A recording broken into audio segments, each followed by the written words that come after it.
guys, Tuva here. I just want to have a little chat really. I want to talk about what it's like as a newbie witch, what it's like as somebody who is just starting to embark on a fantastic pathway. The things you might read, the things you might think you have to do. How do we get into it? How do we start? How do we find what it is we're actually looking for? Before I go into that, I just want to say thank you to any new subscribers. You are very welcome to the channel, and I hope that you get what you really want from it. And to those that always follow and always watch, thank you so much. And I say it at the beginning of the video now instead of the end, in case you guys stop watching halfway through, because I'd like you to know just how much I appreciate you. So love from me to you. Anybody that's coming through that would like to subscribe, please do. You then get notifications, and that will help for you to know when I'm uploading. But guys, I just want to really talk from the heart to you today about the trappings, the way we feel when we start on a pathway that we have to get things as it's wrote in books, and it is not. Nothing like it. Because at the end of the day, you have to find yourself, the part of you that you've never known before, the part of you that is embarking on coming to the front, whereas it's been behind. That is what you have to open up to. So for example, if you live in a family where they don't know that you are interested in this type of pathway, they may be of another religion, or they may be atheists, or they might just be a family that think it's rather funny when people are in a spiritual mode or have spiritual ideas. So where do you begin? Well, first of all, you have to be true to yourself. You have to understand that what it is you're feeling inside, you need to acknowledge and think about. It's no good going out and thinking, oh, I wish I was doing that, or I wish I was doing that, but never doing it, because you will have regrets. So the first and the very first thing that you need to do is not go to the nearest esoteric shop and buy up all the beautiful tools and things of the trade. You don't need anything. When you first start, all you need is you and some spare time. And maybe a book and a pen, something to write into. This is the only tool I need. I don't need all the pretty stuff, but of course over the years in my practice I have literally got so much stuff that I do, especially for the videos, put all this regalia on. But when I'm working on my own, I have to grab time in between things that you live with, like your job and the things that you have to do. Sometimes it's not practical to dress up and put all the stuff on the altar and hold your staff and all that, but it's knowing that you can attain things by spending time in the quiet, because in the quiet you can hear. And I say that a lot because it is very underestimated. People don't realise that when you do sit in peace and quiet and sit there in a meditative state for a period of time, that you actually start to sense things, hear things and understand things, body, and to have time to yourself. We as people live in a very fast-paced society. We've always got things on our mind or things we have on a list to do. If you want to embark on a path of shamanic practice, or Nordic witchcraft, even any type of witchcraft, you as a person, as a spiritual person, have to make that commitment. So I would say, really think about it before you start. And if you still want to do it, then the first thing you should do is get your book and your pen, write down the date, write down the time, write down maybe the moon phase, how you're feeling, what type of weather it is, because you're going to look back at this at a later date and think, wow, that's how excited I was when I started, and now I'm not feeling like that. I'll read some of this and it will help me to carry on. Everything you write down has a purpose, and it also gives you that push when you're feeling low and can't do it. Just reading some of the stuff that you have done can just be a spiritual moment. So you say, so what do? We have this book, we have this pen, and you have yourself, and you have the quietness. You could have a candle alight, something that you could look into. But what I want you to do, guys, is if you're really sure it's what you want, then the first step is to sit with a candle alight, making sure you won't be disturbed, wearing something comfortable and not being too hot or too cold. Take some breaths in through the nose and out through the mouth. Nothing too much, just say in your mind or out loud, helpers, guides, ancestors, I from my heart feel the need to walk on this new path, and I don't know what I'm doing. Please help me and let me do this with your aid. I give myself to you to help this day. And then you sit in complete quietness. Now, at first you'll find this difficult, guys. It's not easy when you first start, and you're not actually meditating. You're just sitting in the peace, in the quiet, because we don't do that as a natural thing. We do find it hard. So you sit there with your candle, and for the first few times, just try 5 minutes. Then as you get used to doing that, you build it up till you get to 10 minutes. And eventually, you will sit for an hour, and you won't realise it's been that time, because things will start to happen. You will start to feel that someone is actually there with you. That would be the first start, that you don't feel alone.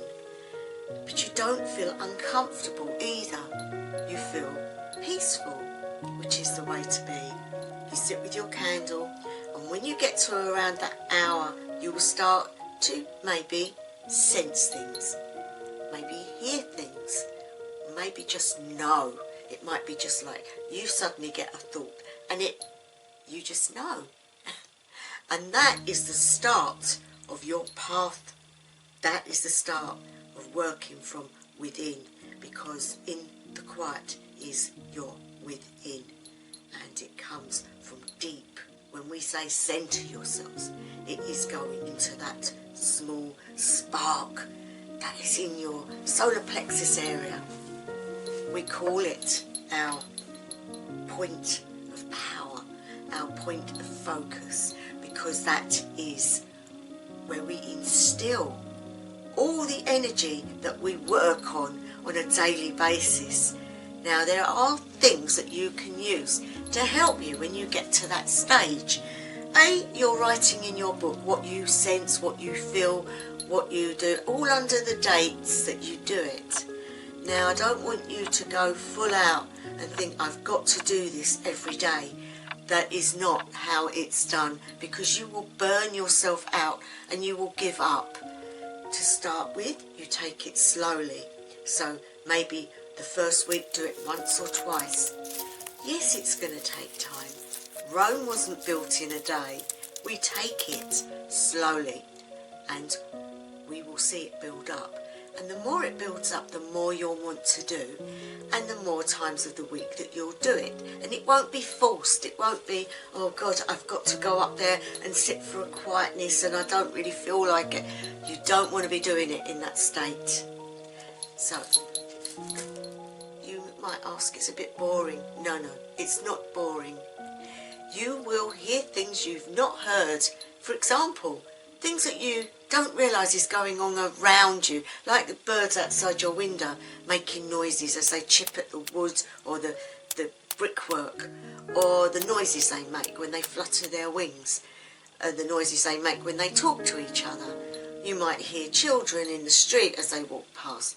You might hear a fox or another type of animal, and you will start to hear things a lot more than you did before. And this is recognising nature, recognising what's going on around you. So when you get to this point, guys, the best thing you can do after that is try to go to your local park for a small walk, and not just to walk through, maybe the first few times, but once you get used to going through the park. Now, you don't have to do this every day, once a week. Just make that time and make that available, same time every week to start with. Jot it down in your book, everything you're doing, because when you look back you're going to see how you've progressed. When you walk around the park, take note of what a blade of grass looks like, of what a flower close-up looks like. If you have a camera or a video recorder, take film of it right close up. Look at the dew in the morning, if you do it in the early morning, on the grass, how beautiful it looks. Look at the trees. See how the bark looks and how it feels. Things that you've never done before, things that you've never noticed before. Take stock and look at it and touch it and feel it. Now in my park I have a stream that goes through the middle, so it's a good thing then to go down, take your sock and shoe off, or if you've got bare feet, and just put your toe in the water. Feel the way the water gushes over your foot, and feel how either cold or warm it feels. You will feel that you are part of that nature, part of everything that you have not noticed before. And this is how we start on our shamanic path to realise that there are elements around us, that there is wildlife around us, that there is fantastic scenery, even in the cities, with us, that we've just not noticed because we've not found the time in ourselves to do this. Sit there, take a packed lunch over, sit and eat, and you watch the wildlife. You may see people walk through the park with their dogs, and how the dogs react. See how they are all friends in the pack of the different dogs and the people that come over. How they have friendship. They accept each other for who they are. Then watch the people as they come through with their children, with their problems. How they talk to each other and how one-mindedness they really are. That they're not really listening to the other person, only to themselves. And this you write in your book. Now, over a period of time, you might start to think, you know what, I would like to do a bit more now. I would like to learn how to communicate more and find myself more and start to follow a deity. Well, the staff is the first thing. Now, you can buy them, which is cool, but to make one brings you even closer to the elements, brings you closer to the fairy folk, to all manner of nature. And what you do is you make, if there are woods near you, go to the woods, tell your helpers and guides that you are going to go to the woods and that you want to find the wood for your staff, and go there feeling you're going to do it. You have to feel positive. And you walk in, and when you get to the first trees, you ask permission to enter, that you wish to be accepted into the woods and that you may find your staff. It will be provided to you. Keep your eyes open and look everywhere, and you will see it. It will be laying on the floor, it will be laying by a tree, it might just be one stick. Take it home. Thank the woods as you go out, because it's the spirits of the woods that you are talking to. When you are shamanic, you believe there are spirits everywhere. Spirits in the home, spirits outside, they're everywhere. So we always thank them and we always acknowledge them. The next thing is to take the bark off of it. Now, it can be time consuming and you don't have to do it all in one go. You rub it down till it's smooth and then you add things to it, and you put, like I have on here, Theban script. I don't know if you can see it, guys. I'll put it up close, as you can see there. That's the sort of stuff that I put on mine. You can burn it in. See, I've got stuff there. You can put runes on it. You can do all sorts of things. But it's not just decoration. It's got to be something that you're feeling that's going to make it more personal to you.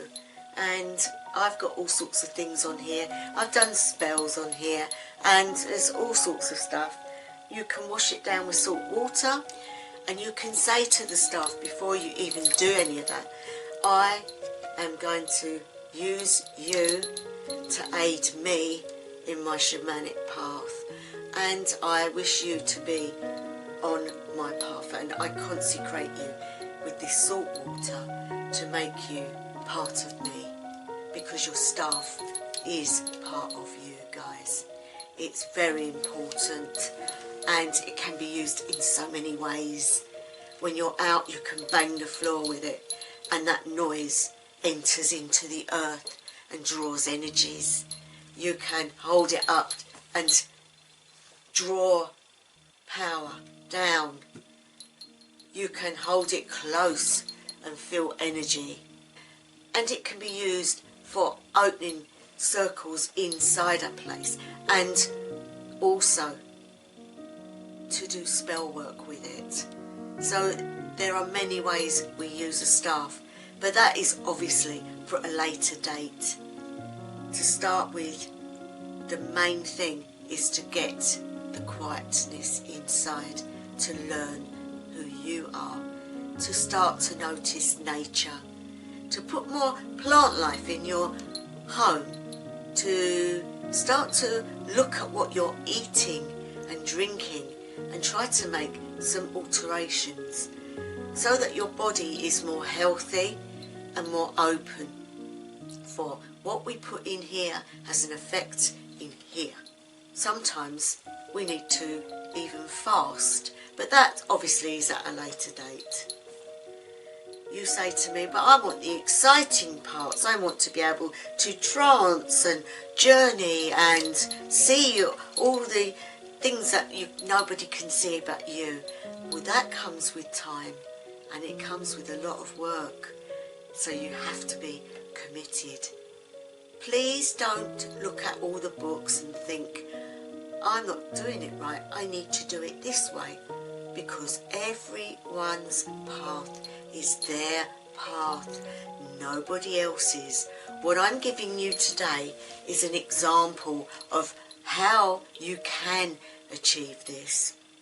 Not so much that you have to do it this way. Some people don't do it this way. Some people just do it the way they feel. Books are very good, but they're not written in stone. So you have to rely on your intuition and your wants and needs, because it's something you want to be enjoying and that you are getting something back from, not just something you're giving. Spell works and all that will come later. You have to get to a level. So I just thought I'd put this up as a quick chat about what it's like as a newbie embarking on the shamanic path and what you can do to start on that path. So I hope you enjoyed, guys. Really enjoy making videos for you all, and I want to start putting more up, but I've got to do it in my own timing. Again, we cannot be rigid, it's fluid, and when you've got lots going on in your life, you have to assess it on a weekly basis. But you will get more some week and less other weeks, but you will still get content. So I hope you've enjoyed it, and I'm going to leave it there. So hope you're all well, guys, and enjoying the lovely weather. Well, I say lovely, it's still a bit chilly, but what do we expect for this time of the year? Hope you have a lovely Beltane if you celebrate Beltane, and also don't be pushed into doing belief systems that you don't actually correspond to. You have to be true to yourselves. And with that, I'm going to say, wherever you are, whatever time of day, night or evening it may be, I wish you the best ever. Love you guys. Hausa Belang.